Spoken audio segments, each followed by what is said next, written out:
Mon nom est Léa Morel. Je suis psychologue et j'ai passé ma vie à essayer de comprendre les blessures de l'âme humaine. Mais rien, absolument rien ne m'avait préparé à ce que j'ai vécu. Pendant 8 longues minutes, mon cœur s'est arrêté. J'étais morte et dans cet instant hors du temps, j'ai vu Jésus. Ce que j'ai découvert m'a brisé et m'a libéré en même temps. Il m'a montré des vérités que je refusais d'accepter, des blessures que j'avais enfouies, et surtout, il m'a révélé qui j'étais vraiment. Ce que je vais partager avec vous aujourd'hui est bien plus qu'une simple expérience. C'est une rencontre avec la vérité divine. Alors restez jusqu'à la fin, car ce que vous allez entendre pourrait changer votre vie, comme cela a changé la mienne. Je n'oublierai jamais ce jour. Tout s'est passé si vite. Un simple geste, une seconde d'inattention, et ma vie a basculé. J'étais chez moi, seule, comme d'habitude. Je voulais changer une ampoule sur ma terrasse, et, sans que je ne comprenne comment, mon pied a glissé. Je me souviens du vide, de la sensation de chute, du choc brutal contre le sol, et puis, plus rien. Un silence profond. Mon voisin, Carlos, a entendu le bruit sourd et s'est précipité. Il m'a trouvée là, inerte. Mon corps était brisé, mais quelque chose d'encore plus profond venait de se produire. Mon cœur s'était arrêté, transporté d'urgence à l'hôpital. Les médecins ont tout tenté. 8 minutes, 8 longues minutes, où mon corps était cliniquement mort. Pourtant, moi, je voyais tout. J'étais là, sans être là. Au début, j'ai cru rêver. Je me voyais allongée sur ce lit d'hôpital, entourée d'infirmiers et de médecins qui tentaient de me ramener à la vie. J'entendais leurs voix, je voyais leurs gestes, mais je ne pouvais rien faire. J'étais comme spectatrice de ma propre existence. Un sentiment étrange, irréel, jusqu'au moment où tout a changé. D'un coup, j'ai été aspirée, projetée ailleurs. Autour de moi, plus de salles d'hôpital, plus de lumière, plus de bruit. Juste une obscurité profonde, oppressante, absolue. Une solitude terrifiante m'a envahie. C'est là que j'ai compris. Ce n'était pas un rêve. Quelque chose de bien plus grand était en train de se produire. Puis, des voix, d'abord lointaines, puis de plus en plus distinctes. Elles parlaient de moi, mais sans aucune compassion, sans aucun amour. Elles jugeaient, analysaient. J'étais incapable de répondre, de me défendre. Elle n'a jamais cru, disait l'une. Elle a rejeté la vérité, ajoutait une autre. Mon cœur, ou du moins ce qu'il en restait dans cet état, s'est figé. La peur a commencé à s'infiltrer en moi. Une peur viscérale, comme je n'en avais jamais connue auparavant. Toutes ces voix me renvoyaient l'image d'une vie vécue sans Dieu. Une vie construite sur mes propres convictions, mes propres certitudes. Mais à ce moment précis, je n'avais plus aucun contrôle. Tout ce que j'avais toujours refusé d'affronter se dressait devant moi. J'ai voulu crier, protester, mais aucun son ne sortait. J'étais prisonnière de cette obscurité, seule, face à ma propre existence. Chaque mot résonnait comme une condamnation. Elle pensait tout savoir. J'ai fermé les yeux, espérant que tout s'arrête, que ce soit juste un cauchemar. Mais c'était réel. Plus réel que tous ceux que j'avais connus. C'est alors qu'une lumière est apparue. Au début, une simple lueur, fragile, lointaine. Puis elle a grandi, envahissant l'espace, repoussant les ténèbres. Une chaleur douce, puissante, s'est répandue autour de moi. Et dans cette lumière, une présence que mon âme reconnaissait, même si mon esprit l'avait toujours nié, Jésus. Je ne pouvais pas détourner les yeux. La lumière qui m'entourait n'était pas seulement une lueur éblouissante, elle était vivante. Elle portait une présence, une autorité absolue, mais aussi un amour d'une intensité que je n'avais jamais ressentie. Mon âme savait avant même que mes pensées puissent l'accepter. C'était Jésus. Son regard perçait au plus profond de mon être. Il voyait tout. Pas seulement ce que je montrais au monde, mais ce que je cachais même à moi-même. En un instant, j'ai compris que je ne pouvais rien lui dissimuler. J'étais là, totalement exposée devant lui. Une vague de honte m'a envahie. Je voulais fuir, me cacher. Mais où pouvais-je aller? J'étais face à la vérité incarnée. Et pourtant, malgré cette honte, je ressentais aussi une paix étrange. Comme si, malgré tout ce qu'il savait de moi, son amour restait intact. Puis, tout a changé. Autour de nous, des images ont commencé à apparaître. Ce n'étaient pas de simples souvenirs, mais des moments précis de ma vie, revécus avec une clarté terrifiante. Mon enfance, mon père absent, la colère qui s'était installée en moi dès mon plus jeune âge. Je revoyais mes décisions, mes blessures, mes révoltes. Chaque instant où j'avais rejeté l'amour, chaque moment où j'avais choisi de ne pas pardonner. J'ai vu mon cœur se durcir, se fermer aux autres, refuser toute influence masculine. Ce n'était pas une simple orientation, c'était une forteresse que j'avais construite autour de moi.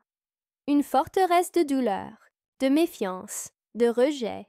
Et Jésus, il voyait tout cela, mais son regard ne portait ni condamnation, ni reproche, juste une vérité pure et inébranlable.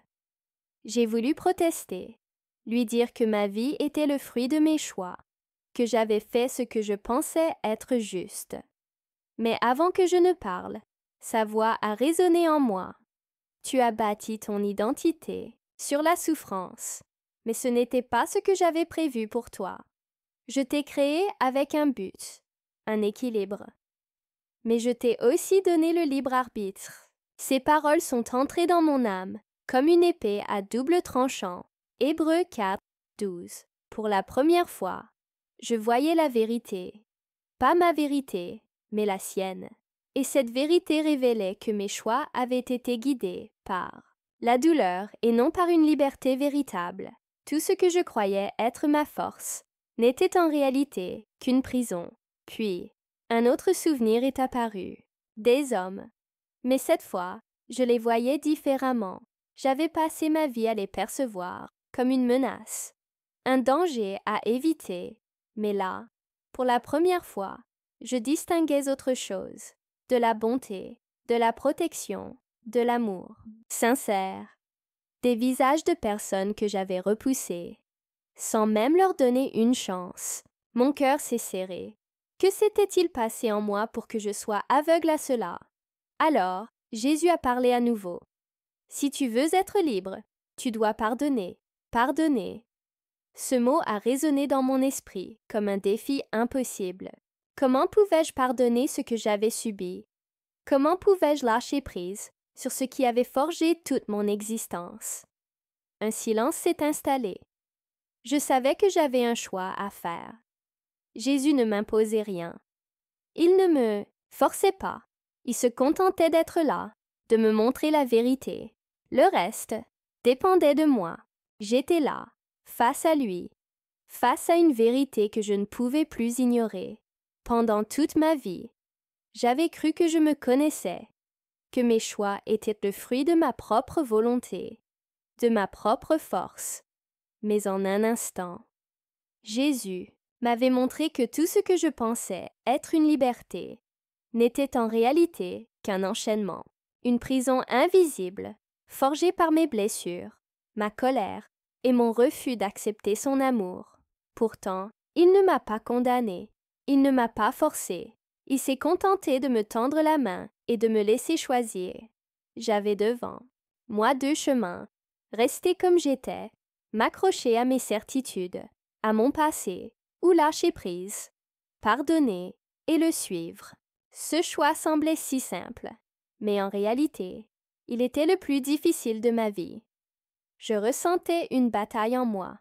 Une partie de moi voulait se cramponner à mon ancienne identité, refusé de croire que tout ce que j'avais bâti était une illusion, mais une autre partie, une partie que je n'avais jamais écoutée auparavant, savait que ce que Jésus disait était vrai. Mon âme aspirait à cette liberté qu'il me proposait. Ce n'était pas une liberté construite sur mes propres forces, mais une liberté qui venait de lui. Si le Fils vous libère, vous serez réellement libre. Jean 8, 36. Ces paroles résonnaient en moi, comme un appel. Mais pouvais-je vraiment le suivre? Était-il possible d'abandonner tout ce que j'avais été pour renaître à quelque chose de nouveau? Et puis, c'est arrivé. J'ai ressenti une pression se briser en moi. C'était comme si, pendant toute ma vie, j'avais porté des chaînes invisibles, des poids que je n'avais jamais questionnés. Et là, en une seconde, elles tombaient une à une. Un flot de paix m'a envahi, une paix que je n'avais jamais connue auparavant.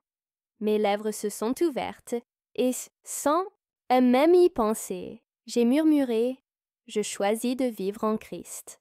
À ce moment précis, tout a changé. J'ai senti son amour m'envelopper d'une manière indescriptible.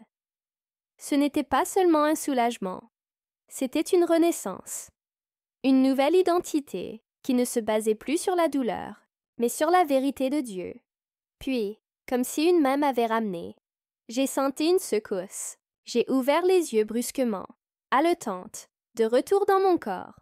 La douleur physique était intense, mais elle n'était rien comparée à la certitude absolue qui brûlait dans moi. J'avais vu Jésus. Je savais qu'il était réel. Je savais que ma vie ne serait plus jamais la même. À cet instant, les infirmiers autour de moi semblaient choqués, certains murmurant qu'ils n'avaient jamais vu un tel retour après 8 minutes d'arrêt cardiaque. Mais pour moi, ce n'était pas un retour, c'était un commencement. J'étais encore allongée, incapable de bouger, mais mon cœur, lui, était libre. Une liberté que je n'avais jamais connue, une liberté que seul Jésus pouvait donner. Ma vie avant cette expérience était construite sur des blessures que je refusais de voir. J'avais bâti mon identité sur ma douleur, ma colère et mes propres vérités, sans jamais me demander si elles reposaient sur quelque chose de réel. Mais dans cet instant hors du temps, face à Jésus, j'ai compris que mon passé ne définissait pas qui j'étais. Dieu m'avait toujours vu, même quand je l'ignorais. Il connaissait chaque cicatrice de mon cœur, chaque rejet, chaque choix que j'avais fait pour me protéger. Mais il ne m'avait jamais abandonnée. Il m'avait laissé libre, libre de le rejeter, libre de vivre selon mes propres voies, mais aussi libre de revenir à lui. Et c'est cette liberté qui a tout changé. Le passé peut marquer nos vies, mais il ne doit jamais être une prison. Jésus est venu pour apporter la vérité, une vérité qui ne condamne pas, mais qui libère. Jean 8, 32. Ce qu'il m'a montré n'était pas une punition, mais un appel à voir, au-delà de ma propre douleur, à comprendre que ma vision du monde était déformée par mes blessures. Il m'a révélé que l'amour que je rejetais était en réalité celui dont j'avais le plus besoin. Mais pour accéder à cette liberté, un choix devait être fait, pardonner. C'est dans cet acte que réside la véritable délivrance. Non pas une excuse pour ce que l'on a vécu, mais une ouverture vers la paix que seul Dieu peut offrir. Aujourd'hui, je ne suis plus la même. Cette rencontre a transformé chaque aspect de mon existence. Je ne vis plus selon mes propres forces, mais selon la foi en Jésus-Christ. La Bible nous enseigne que Dieu a un plan pour chacun de nous, un plan de paix et non de malheur. Jérémie 29, 11. Ce n'est pas une promesse vague, mais une réalité que j'ai expérimentée. Peu importe combien de temps on a marché loin de Dieu, il est toujours là, prêt à nous accueillir, à nous restaurer et à nous donner une vie nouvelle. Tout ce qu'il attend, c'est que nous répondions à son appel. Si vous entendez sa voix aujourd'hui, si une partie de votre cœur reconnaît cette vérité, alors ne l'ignorez pas. Dieu ne force personne, mais il offre à chacun une chance de revenir à lui. Il vous tend la main, comme il l'a fait pour moi. La question: aurez-vous le courage de la saisir? Parce que lorsque vous choisissez Jésus, vous ne perdez rien, vous gagnez tout. Si vous aviez la chance de voir la vérité sur votre vie, seriez-vous prêt à l'accepter? Ce que j'ai vécu n'était pas un simple rêve. C'était une rencontre avec Jésus-Christ, une rencontre qui m'a révélé que je vivais enchaînée à des blessures que je refusais de voir. Mais aujourd'hui, je suis libre. Et cette liberté, elle est aussi pour vous. Dieu vous appelle, il vous tend la main, mais il ne forcera jamais votre cœur. La question est: oserez-vous faire ce pas vers lui? Partagez votre réflexion dans les commentaires. Que feriez-vous si Jésus vous révélait la vérité sur votre propre vie?